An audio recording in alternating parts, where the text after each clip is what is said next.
going on, guys? It's the Iron King here, back with another Dragon Ball The Breakers video.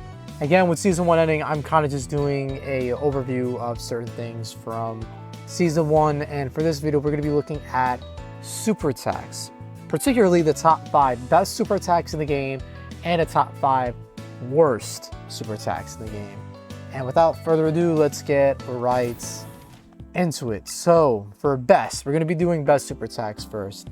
And hands down, if you played this game, whether you've been on the receiving end of it or you've been using it, you know that Super Electric Strike is the best super attack in Dragon Ball The Breakers. It's quick, it has a long range, it's very hard to dodge. The best way to dodge this ability is basically to fly either up or down. If you're trying to dodge it vertically, you'll get hit. Try to dodge it horizontally, you'll get hit every single time, and it deals so much damage, bro. When I'm level 4 and I just spam these, dude, like the Raider's health gets shredded, bro. Shredded. And it just comes out so quick. The range is so good. The cost is only 100. Only 100 for how good it is. It's hands down the best super attack in the game, and I really don't think anybody in the comments will argue that. Moving on our list, I think the second best super attack in the game is the Special Beam Cannon. Now, this was my super attack of choice before Super Electric Strike came into the game. Special Beam Cannon is actually very quick, ironically, with Piccolo needing so much time to charge it up in the anime. It actually comes out very quick in the Breakers. This move deals a lot of damage, the range is good. The only issue, I guess, is that the cost is 150, and depending on your Dragon Change level, and if you're taking any damage, you can only get so many of these out in a fight unless you're a level 4, of course. You saw a lot of people using Special Beam Cannon in the early days of the game, but now pretty much everybody is running Super Electric Strike. But Special Beam Cannon is still very good, and if you're early on you're summoning, I highly recommend Special Beam Cannon. But if you do pull 17, just go for Super Electric Strike.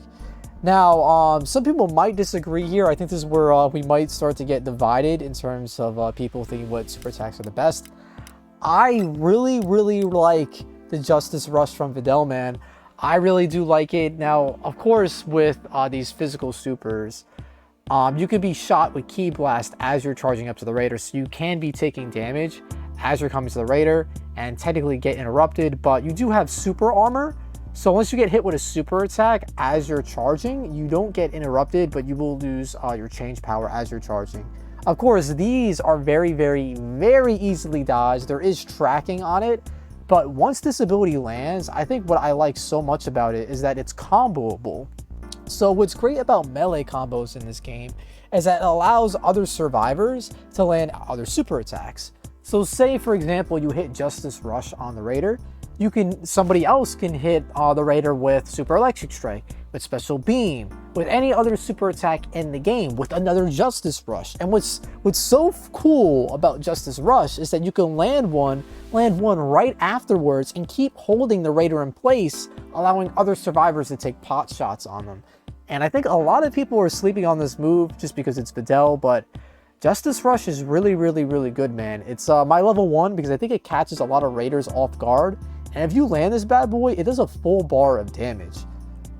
So, also, yeah, Super Electric Strike, I believe, does like a full bar as well. And Special Beam might do a little more than a bar. But moving on for our... So this one isn't really character exclusive. This is on a bunch of different characters. This is the... Oh, he doesn't have it, actually. Who has it? So the Full Power Energy Blast Volley. Now, a lot of you guys might be scratching your head like, what? This is one of the best super attacks in the game? Now, allow me to explain. This move is very situational. I'm not going to lie. I'm not going to pretend that's not a factor. But if you are in a scenario where the Raider is against a wall or in a cave and you land this on the Raider, they will take 3 bars of damage or more. And what's great about this, the cost is low, and it lasts a long time, this move. Even if not every single blast hits, it's a lot of blasts going out, and some stray blasts could hit the Raider and it deals damage. And what it does is that it continuously pushes the raider back. And while they're stunned, they can't perform any moves or abilities, giving the fellow survivors more opportunities to land additional super attacks on the raider. Now, of course, I wouldn't recommend running a full set of Energy Blast Volley. It's definitely not that great in 1v1s, but traditionally, you're not really going to be using super attacks in 1v1 scenarios with the raider anyway, because you leave yourself completely wide open. All right, moving on for our fifth and final best super attack that's been released in Dragon Ball The Breaker so far.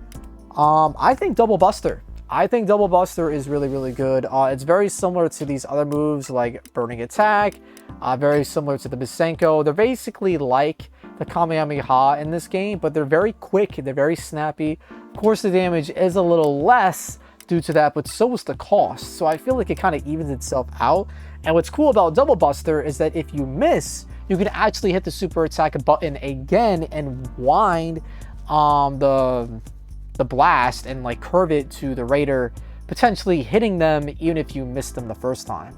So that's why I think Double Buster is the fifth and best super attack in the game. So kind of going down the line again, Super Electric Strike, Special Beam Cannon, Justice Rush, Full Energy Blast Volley, and then Double Buster. And now for honorable mentions, I have the Dual Destructo Disc. This was an ability that I experimented with a little bit during the beginning of the game when it first released. Now, what's really good about this ability is that it deals a lot of damage. It doesn't come out the fastest, so it's definitely an ability that you need to use while other survivors are fighting the raider.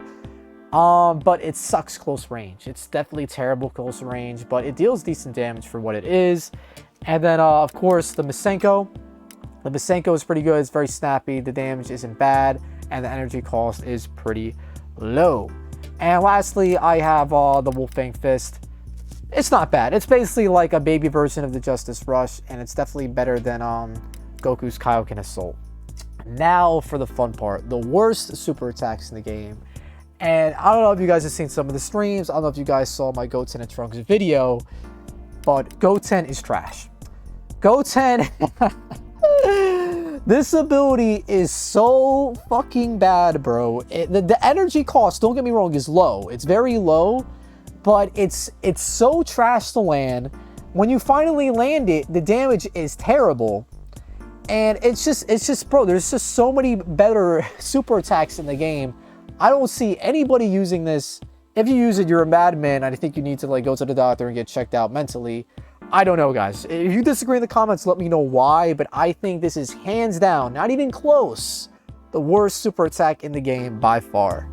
Moving along, believe it or not, the evil emperor himself, Death Slicer. I think this move is trash. It's basically a worse version of the Destructo Disc. I've never gotten this move to hit, so this is definitely, it could be a personal thing. I think the damage is bad. The energy cost isn't terrible, but the damage is terrible. The times that it's missed for me is basically like 100% of the time. So that's why I think Death Slicer is pretty booty. Moving on, I have Evil Explosion with Piccolo. Now, technically this move isn't like the worst in the game. That's why it's level 3, but like the range of it is really, really bad. It's very situational. The energy cost isn't terrible, but just a factor in like the range, the speed of which it's coming out, and the damage. It's, you know, it's one of the first super attacks that were released. Of course, it's not going to be one of the best. Now, moving on, this move you would think would be one of the best, but I have Super Spirit Bomb. Now, in the right scenario, in the right hands, during the perfect situation, can this move pop the fuck off? Of course it can. It deals monstrous amounts of damage, especially if you're level 4. But its issue is the time it takes to launch. It's fairly easy to dodge, and any competent raider is not going to get hit by this. Unless a raider is getting like tag teamed by like 5 players and does not see somebody charging this, they're not getting hit by this. They're not getting hit by this move.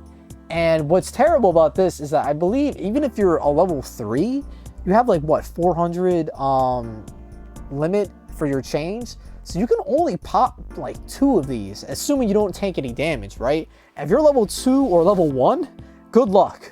Good luck like trying to land this ability. See, that's why this one is the 4th worst on the list. And for the 5th worst, so this doesn't mean that it is the worst. So look at it as this way. First is the worst, and then it gets less bad as we go on. I have Hell's Flash. And the reason why I have Hell's Flash is not because the move is bad, it's just because it takes a long time to come out. The energy cost is a little high, higher than I'd like. And the damage is, I'll be honest with you, not that great. And it's very situational in the sense that you're not really going to be using it aiming to the floor that often, because how often are you fighting the Raider really, really close to the ground? Not much, right? So the AoE part of it is cool, it is neat, but it never really comes into play because you're normally going to be using this in the air anyway, and then it's basically just a Kamehameha that's more expensive. So just use Kamehameha or just use Super Electric Strike, which deals more damage and costs less. So yeah, that's why Hell's Flash is number 5 in terms of worst. So for number 1, we have Charge, which is hands down the worst for me. But like, look at this dude. I don't know. It's terrible. And then I have Depth Slicer, and I have Evil Explosion, and then Super Spirit Bomb, and I just showed you Hell Flash. And for honorable mentions, I have the Full Power Energy Wave. Is this move technically bad? No. I guess the reason why I make it an honorable mention to be like the worst, it's just because it's very generic. But it's kind of just like your basic super attack. A lot of these characters that, you know, don't have anything unique they kind of give to, you know, it comes out okay enough. It's basically just another version of the Kamehameha. It's nothing crazy, nothing too special. And besides that, this move almost made it. This move almost made it. Is the perfect Kamehameha. I just feel like I don't see anybody using this. The damage, I'm not even sure how great the damage is. The cost is a little high. And I feel like it's just a slower Kamehameha, in all honesty. So I don't know why it's worth it. This move, honestly, I was really considering. If you took this instead of Hell Flash, I could see it. Innocence Cannon is pretty bad. Innocence Cannon is pretty garbage. It's pretty bad. So that's another honorable mention as well. But yeah, guys, those are my top 5 best super attacks and top 5 worst super attacks in the game, including the honorable mentions. Let me know in the comments if you guys agree, disagree, and subscribe for more Dragon Ball The Breakers content. Like the video if you enjoyed, and I'll catch y'all in the next one. Peace.